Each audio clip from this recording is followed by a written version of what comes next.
Divorce me, because I can't take care of you. I want to be free. He started saying that as soon as I was put in a wheelchair. I didn't expect him to say that to me after spending 40 years together.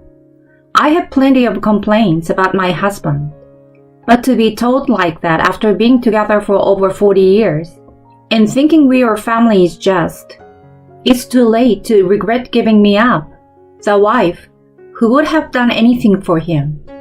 My name is Mindy. I'm 67 years old, and I have been buying all kinds of skincare products because I'm worried about my cracked and crusty skin. I'm 67 years old. I'd like to have soft skin again. Is it too late for me? No. My heart is still young and healthy, so I should be fine. I can say that now. But my heart used to be so full of life. That was about 3 years ago. I was in troubled relationship with my husband Greg.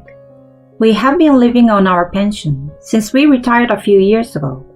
My husband, who was a high school graduate and a general manager of a major construction company, started acting like a boss at home, perhaps as a reaction to his resignation from the company. My husband and I used to be very close. His father, and my father for that matter, is also a patriarchal man. I grew up in the countryside, and it was common for my friends to have a domineering husband. Because of this, I was strangely convinced that wives were treated like this everywhere. Nowadays, people are saying, a husband who is domineering towards his wife is not a good husband. I feel that this is true though. My stubborn husband and Regina, our only daughter, have always been at odds with each other. As an adult, she is in touch with me, but she and my husband are estranged. Even my daughter rejects him. I must be the only one who can get along with my husband. If it's his domineering nature, I could accept it because I'm used to it. After retirement, my husband started to nag me about how I didn't clean the house well enough, or how inefficiently I did the housework, and I honestly thought it was a nuisance. When I asked him if he wanted to have lunch, he would say, "Just something simple." And when I served him a simple meal, he would get angry at me for cutting corners. When I was cleaning the kitchen, he would say that the drains were not clean enough. I was just about to do it. I could see that my husband would surely block me if I said that.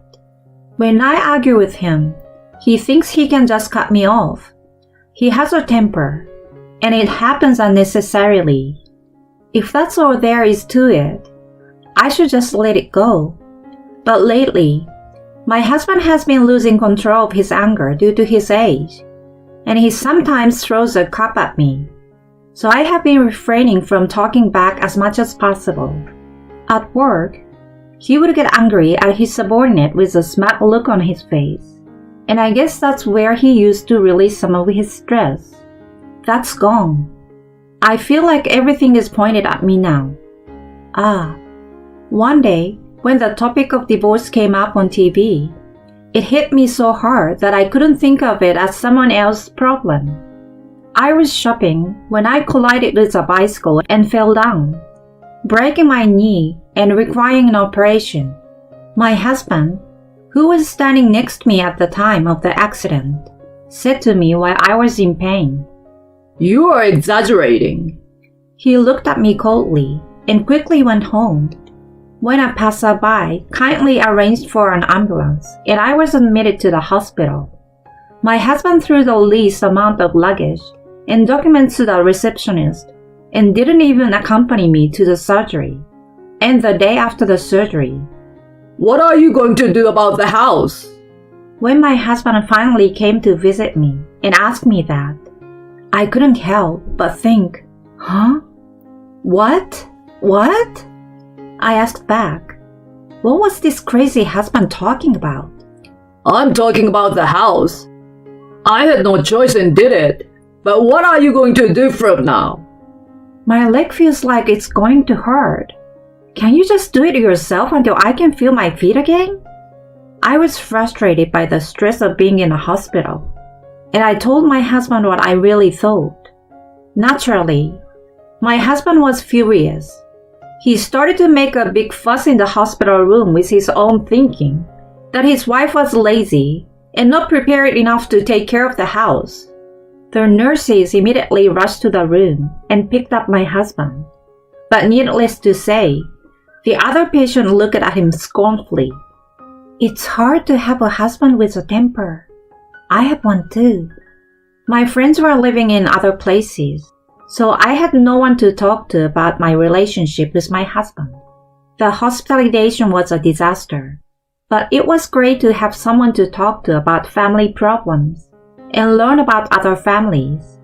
It also allowed me to be objective about what a crazy person my husband really was. I was in the hospital for about 3 months and did rehabilitation every day, but I didn't recover as well as I would have liked, so I became wheelchair bound. Thanks to the fact that I spent a lot of time in the hospital talking about my husband's complaints with others, I felt mentally refreshed, as if a burden had been lifted off my shoulders compared to before I was hospitalized. My husband's visits to the hospital were restricted due to the coronavirus, and I have not seen him at all since he made a fuss in the hospital room. We've only exchanged messages about where the fabric softener was, at the very least. It seems that he was able to live a decent life on his own. I'm sure my husband is not all that bad. After all, we've been together for over 40 years. I should not give up on him just because he is getting older and angrier. But I should be a forgiving wife who can let bygones be bygones. I was trying to change my mind, but my husband didn't come to pick me up, even though I had told him about the day I was going to be released. It was impossible for me to go home alone by train and bus, as I was not familiar with using a wheelchair. I had no choice but to call a taxi by myself, and as soon as I unlocked the front door, my husband came. Why did you come home? He yelled at me. Why did I told you, I'm leaving the hospital today. Why didn't you come get me? I was shocked. How can you say that after making me do the housework for months? Shouldn't you apologize? Huh? What are you talking about? I was in the hospital, you know. We were both getting old. You could at least support me at a time like this. No! I was stunned by my husband's unhesitating refusal. They told me at the hospital, you know. You are going to be in a wheelchair. I don't want to take care of someone who is going to be in a wheelchair. Divorce me because I can't take care of you. I want to be free. Even though I'm alone, I know I can do the housework and clean. I will never be as good as you after decades of housework. But I'd rather live on my own than live with the burden of having to take care of an old woman with a bad leg. I was stunned that he thought that way when I heard his complaints one after another. Somewhere in the back of my mind, I had believed that my husband's personality was just distorted after retirement, but that he was still the same, and that after 40 years together, we still had some sort of affection for each other. It is true that the words divorce at a ripe old age had been floating around in my mind, but I thought I would never choose that path simply because I had a longing to be a free woman. We've had our fights, but we've always managed to get along, and I assumed that we had a good track record and would continue to do so. Are you sure? You will regret it. When I asked my husband, he said, I would never do that. Okay. Let's get a divorce. I will be out of here by the end of the day. Since you're the one who asked, can you help me pack my bags? It's not that big of a deal. You are leaving anyway. I almost cried a little when I saw my husband smiling so contentedly, but I held it in. Oh, how easy my marriage was. It's a bitter story to think that it will end with a short exchange of divorce me, and I understand. Then my husband and I divorced as we had declared, and I spent my days working hard in rehabilitation. Rehab was tougher than I had imagined, but my rehab teacher was kind, and I made many friends around the same age, so I was able to continue to have fun. Then one day, I received a call on my cell phone from my husband. It had been a few months since my divorce, but my belongings were still in the house. I asked him what was left, thinking that I could have him throw some of it away, but he was adamant about not telling me. He said he didn't want to mail it because the post office was too far away. I was afraid to go to his house because I thought it would be too much trouble. So I set a meeting place at a busy park near his house. On the day of the meeting, my husband was waiting for me at the park in his wheelchair. His hair sticky and his clothes shabby. What happened? He didn't answer my question, and he looked at me again. Why aren't you in a wheelchair? He asked. It was just a broken bone. It was a slow recovery, and now, as you can see, I can walk around with a cane. Didn't they explain that to you at the hospital when I came in? No, You didn't hear about my surgery because you weren't interested, right? That's right. Huh, you're the worst. So, you look... What's wrong with you? I'm asking you out of shame. Please remarry me. For the second time in my life, my husband proposed to me. Why are you talking about this? I asked him, and he began to tell me the story of his life.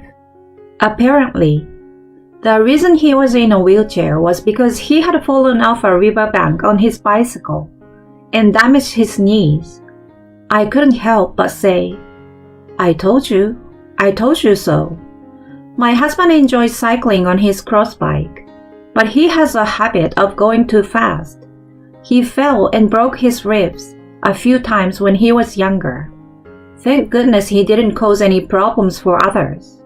I often advised him to refrain from driving too fast, saying, I know it's your hobby, but it's dangerous. But of course, my husband would not listen to me.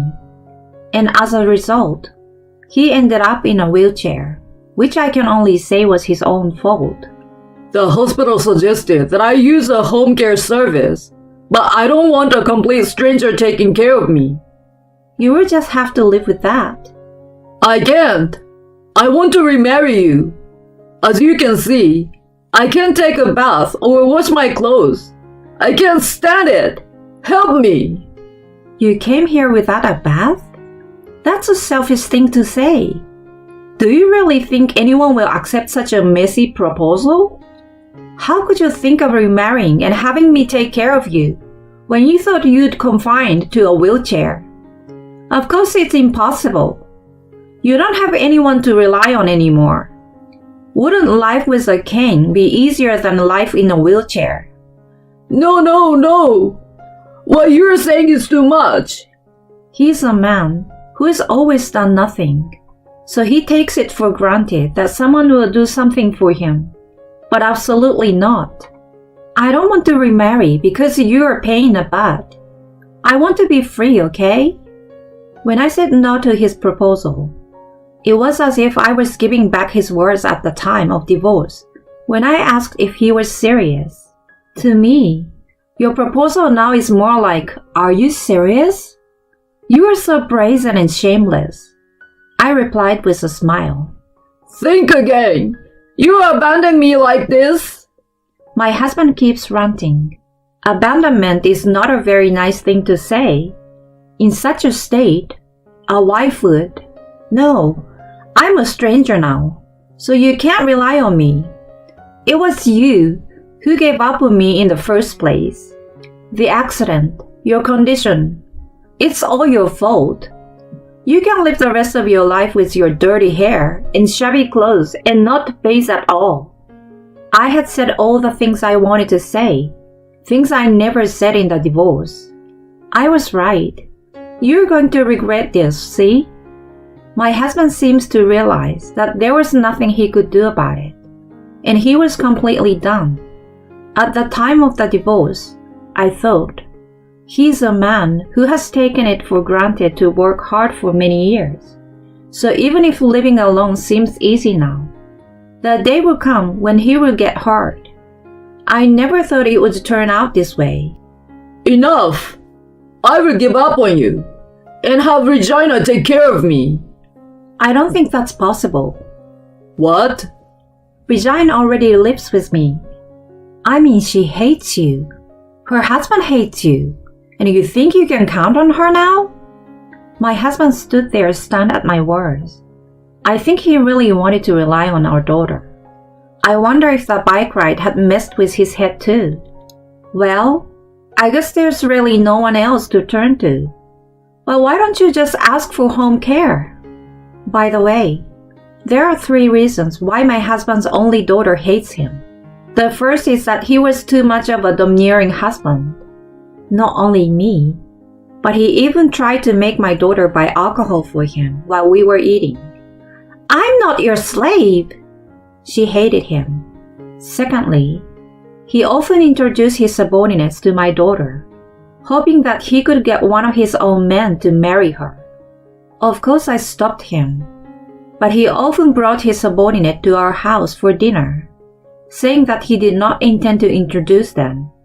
And my daughter could not stand the atmosphere of what seems to be a blind date and became angry. Third, when my daughter got married, my husband heard that one of her husband's siblings had a limp. You want my daughter to take care of him? He vehemently opposed their marriage. Regina's husband declared that he had no such plans and would not let her do that. But my husband did not believe him. He originally wanted to marry his daughter off to a good man.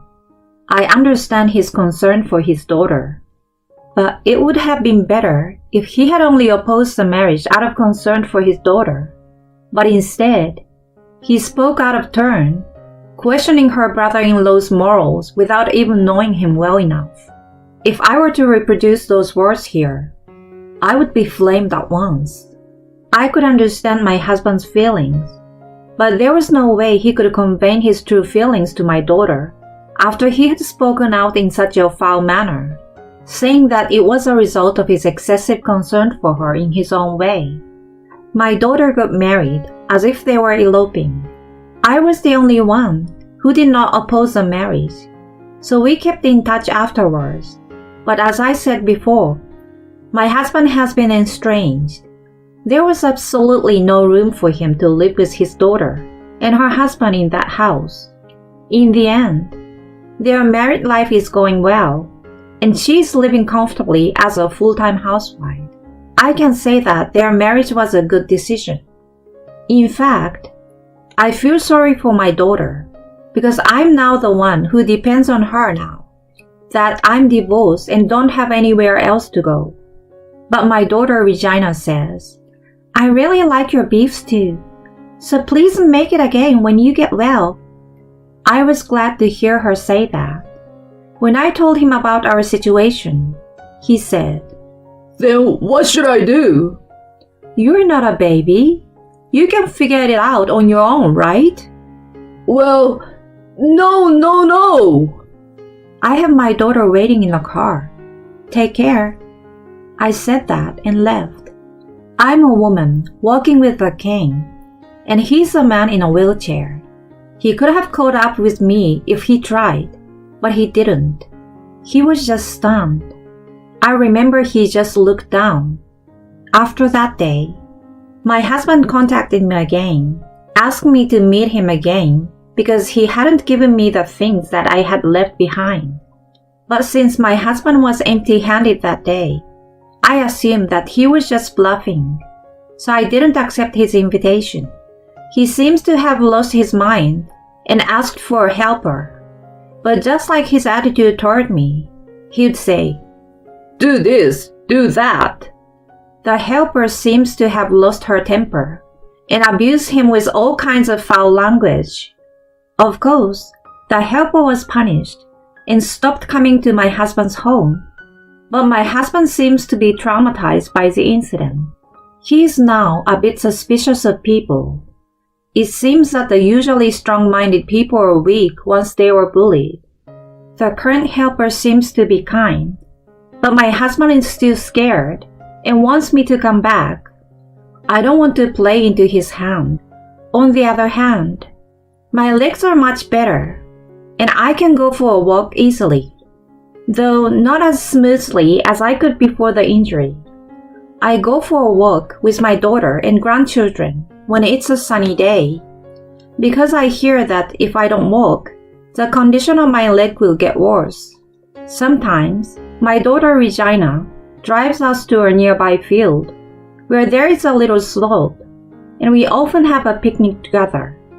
I had planned to leave this house when I could walk, but Regina told me that the children are attached to me, and if I did not mind, I could stay here with them. So I decided to stay. Unlike my husband, her husband takes care of himself and helps my daughter with the housework.